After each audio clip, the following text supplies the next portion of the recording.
And I just want to make my contribution one more time to share some ideas I think that might be helpful. And if you've got your paper ready and your pen, your pencil ready to take some notes, you might want to take some notes on some of these ideas to make this a good year for you. And when I found out I could make a major difference in my own future, I met a great teacher when I was 25 years old. And of course I had all the excuses at the time. I'd been working 6 years as to why I was not doing well. I blamed the government, I blamed circumstances, I blamed taxes, prices are too high, things cost too much. I had the usual list. Didn't have the opportunity, didn't have the breaks, didn't happen for me like it happened for someone else. All those usual excuses. Then I found out from my very wise teacher that the major key to my future was not going to be changing all the things I thought needed to be changed, like the tax structure and the government structure and the price structure and circumstances.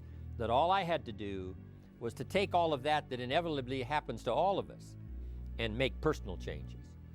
That I could become the power. I could become the major factor in my future. And when I found out that that was possible, it was hard for me to sleep that first year. I got so excited that I finally discovered I could make a major change in my own life, and that I could be the major factor in my destiny, my fortune, my future, my income, and all the rest.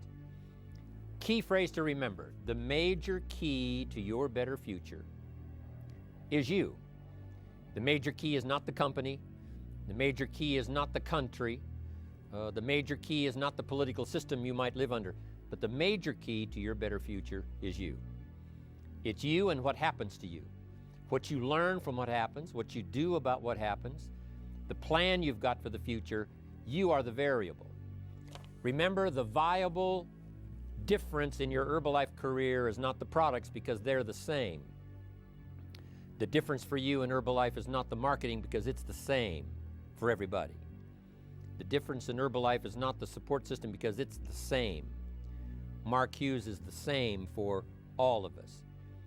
The difference is not time, because time is the same, 24 hours a day. But the variable in how your life works out, the kind of money you earn, the kind of life you experience, the effect you have on other people, the influence you have on other people, that variable, of course, is you. If you blame the government and you say, well, it's got to change before I can change, then that may be impossible.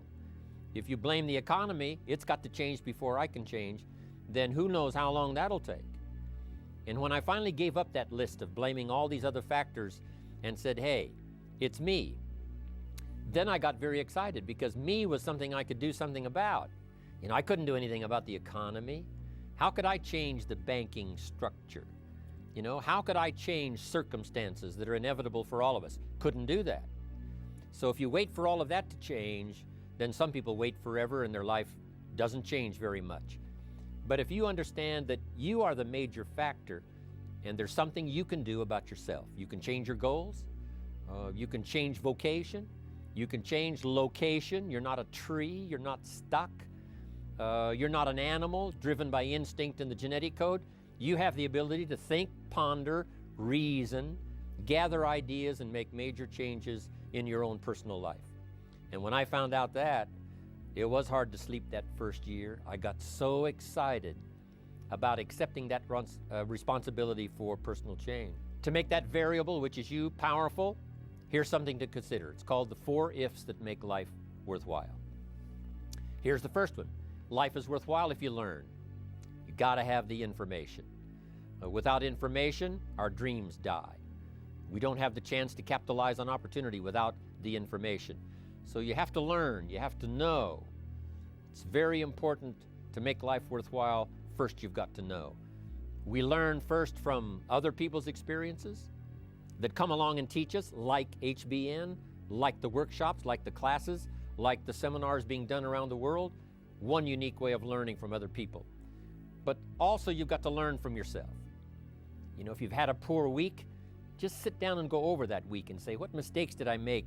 What did I leave undone that I should have done? Here's a couple of things. If I would have done this, I'm telling you, it would have been a different week. If you'll treat it that serious, you can learn whatever it takes to make your life worthwhile. Next, life is worthwhile if you stay. You just have to hang in there. Life is like seasons. You plant in the spring, but you don't plant one day and reap the harvest the next day. It takes time. Some people plant in the spring and they leave in the summer. The weather's a little too hot. The summer's a little too long. You know, the bugs are a little too ferocious. The weeds are everywhere. But you have to learn not only to plant in the spring, but to stay through the summer. It takes time for someone to change. It takes time for someone to comprehend. So you have to have the patience to stay in the field until finally the harvest comes. You've got to stay until the game is finished. You know, what if the team is behind and they finally decide, hey, we're not going to win this game, so we're out of here. And they leave the field or they leave the court. See, we would run them out of town. If you've signed up to play the game, at least stay until that game is over. You don't have to play another game, but if you're signed up for this one, stay until it's finished. So, learn to stay. Learn to hang in there. Through the dark times, through the tough times, learning how to stay. That's part of being a leader. That's part of you being the variable. While others leave, you stay. While others have such a short list, they say there's not that many reasons to stay, they leave, you stay. For those who give up at the least little sign of difficulty, but you stay. That's what'll make the difference in your income versus everyone else's. Your ability to stay and see it through. And you got to have that kind of patience with yourself, right? You can't learn it overnight. You can't accomplish it overnight. But just as sure as the sun keeps rising and the seasons keep changing, your life can take on new dimensions of opportunity if you stay. Stay until your organization catches momentum. Stay until you've mastered the skill of doing the meetings, doing the training. Stay long enough until you're good at sharing opportunities, sharing story, sharing testimonials, helping other people change their lives.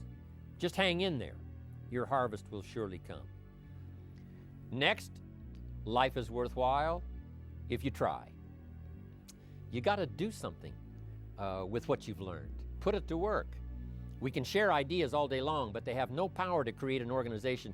The ideas have no power to build a city, no power to conquer disease, no power to bring health, no power to change people's lives unless the ideas are put to work, unless somebody makes a phone call, unless somebody conducts a meeting, unless somebody talks person to person, unless somebody writes a letter, unless somebody takes action. Ideas are neglected. They gather dust. They serve no purpose. So life is worthwhile, first of all, if you learn, and second, if you try. And if you try and it doesn't work out at first, you simply try again. There's more than one way up the mountain. There's more than one way to solve the problem. Try it again. So life is worthwhile if you learn. It's worthwhile if you try. It's worthwhile if you stay. Here's the last one. Life is worthwhile if you share. You got to pass along what you know. Don't keep bottled up the good ideas that have come your way. My job is to get these notes into your notebook. Then it's your job to get those notes into someone else's notebook. Pass along the ideas. It'll help the country. It'll help the community. It'll help our industry. It'll help distributors all around the world. It'll help the distributors you're next to and those so far away you cannot see if you will share. So if you share what you've got, that attitude of sharing, that attitude of passing it along, there's plenty more where it came from for you to share. But if you start sharing by some miracle process, life opens up the windows, opens up the channels, and you'll start receiving even more if you share what you've got. That's why I'm here, for a self-interest reason, because if I share, sure enough, more ideas will flow. If I share with you what I've got, sure enough, I'll open up a place in my consciousness and in my life for more to be poured out upon my life. And so that's why I want to share. Yes, I do wish to help you. Yes, I do wish to lend a hand. I wish to inspire you. I wish to give you ideas that you can at least check them out and see if they might not work for you. But that's not the only reason. It's a self-interest reason, because it says if you give, it isn't gone. If you give, it's invested. Unique thing about sharing. If you share, you create room for more to replace what you've shared.